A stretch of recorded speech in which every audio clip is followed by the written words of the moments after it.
and it's it's repetitive. Like you can even find him in movies like Saw, where you have this character wears a mask and he's got the spirals on his face. And if you look at in the movie Gabriel, if you look at Asmodeus's tattoo on his hand, it's the exact same spiral. Along with the fact that Asmodeus is the kind of guy who likes to test people's souls, that he likes to really put you to the test, and that's a reoccurring theme too. That he's more interested in corrupting people than so much killing you. Um, Another reoccurring theme that really wasn't discussed in Fallen Angels, I'll probably regret it later, is the reoccurring theme of the colors purple and scarlet. These colors appear over and over again, usually as an organization that wears scarlet. In The Man Who Would Be King, Danny was wearing purple. In El Dorado, Michael was wearing purple and red. Scarlet, by the way, is basically red with a slight tinge of orange, but usually what you'll see is just purple and red. If you look at the Joker, for instance, especially the first Joker, the Jack Nicholson's Joker, his is a very blatant use of not just purple and red, but purple and scarlet, specifically scarlet, in that he's got a little bit of orange in his clothes, and so he's going around wearing purple and scarlet. This color combination uh, is from the Bible. You know, where it says the whore of Babylon is wearing purple and scarlet, which is basically just purple and red. Even in The Simpsons, it comes up. You know, if you'll notice, all the Masons, quote unquote, or all the stone cutters are wearing purple and scarlet, purple and red. And in Watchmen, Ozymandias' choice is purple, and Spawn and um, Batman. This organization is usually connected to the colors purple and red, and usually has some kind of red on them. And it's very similar to like the the the Pope, you know, where the Pope, or you got the Catholic Church, where the cardinals are going around wearing scarlet. They're wearing red. So it's kind of like that, where scarlet and red is usually represents an entire organization, and they have this whole culture that's going on beneath the surface. You know, like the beast of the sea being at some time underwater. You know, they have this whole huge set of symbolism that is just in layers. So while we're watching one thing, they're seeing another. The characters that we see and we perceive are not the same. Like during the Men in Black segment, it spoke of Oriental looking characters that weren't quite human. And if you look in a lot of movies, Asians are often used as henchmen. Now, normally we think that's just because, the karate traditions, you know, the martial arts traditions that go on in the Orient, and so we think that the henchmen, that's the purpose for that. But I think in some cases, these people with Asiatic faces are used as henchmen because they are once again drawing from reality, and they've got, like, you know, the two, Peachy and Danny from The Man Who Would Be King, arriving with a horse.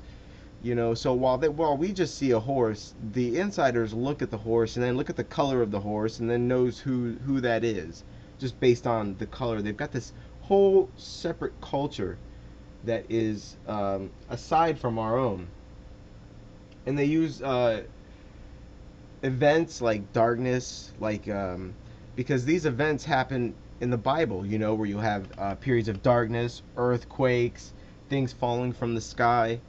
In the movies, something similar happens, where there'll be a blackout, or there'll be an earthquake, or things will fall from the sky. These are used as reference points to the prophetic timeline, to what part of the timeline they're talking about. So, you know, when it goes dark, you can just scan through and find out what part of the prophecies, you know, does it go dark? Is there full darkness? And that's pretty probably where you're at in the movie. Um, a lot of movies have these variations in them in different endings. Like what's often brought up to me is, you know, okay, well, they're different. Why is it they're always different endings. Well, firstly, you would notice if they all ended the same, included the same exact characters. So they have to tweak it a little bit, but you don't even have to be a big believer in any of my theories to notice that The Road to El Dorado and The Man Who Would Be King, or The Man Who Would Be King and Stargate, have quite a bit in common. And yet they ended all differently. In The Man Who Would Be King, Danny gets killed, Peachy is alive and burned. In The Road to El Dorado, they both escape, but they don't get their gold. And Stargate, one goes, one stays, and rules, and peace and prosperity. So these are clearly the same story, but these are different opinions on how the story ends. So you should be prepared for that. Don't get locked into thinking, well, it didn't end this way, or this person won the fight rather than that person, so it can't be the same character. Don't get locked into that at all, and don't get locked into gender roles either, like they won't portray a male as a female or vice versa. You just stick to the characters themselves, because they always insert these small tweaks. In Star Wars, it's actually one of the robots, I forget the name, but not R2D2, but the other one that gets mistaken for a god, not Han Solo. Han Solo doesn't get mistaken for a god. It's so that's just a small tweak, and they do that a lot. It's different endings and slightly different retellings, but it's the same characters. And vampire movies in particular have quite a bit to tell us about the real world, like Queen of the Damned, Twilight, Underworld, Blade. These movies have quite a bit in common, and have a lot to tell us about what's going on in our own world. And so I think that they're worth analyzing merely because of the fact that they're rooted in so much truth.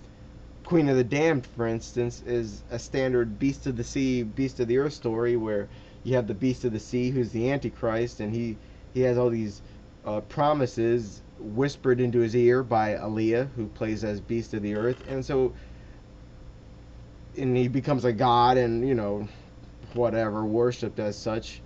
The point is that there's always a tweak, and the most obscure stories are often the best sources, because the truth is in itself obscure. The truth includes the shapeshifters, or whatever you want to call them. The truth includes horrible conspiracies and fluoride in the water. So you should be prepared for all the other craziness that's out there.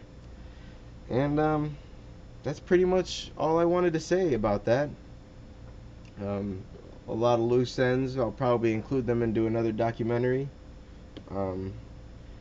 I work on my website is hollywoodinsiders.net, and you could go there occasionally and see whether I'm working on something new, but for the most part, that's a wrap. So good luck and take care.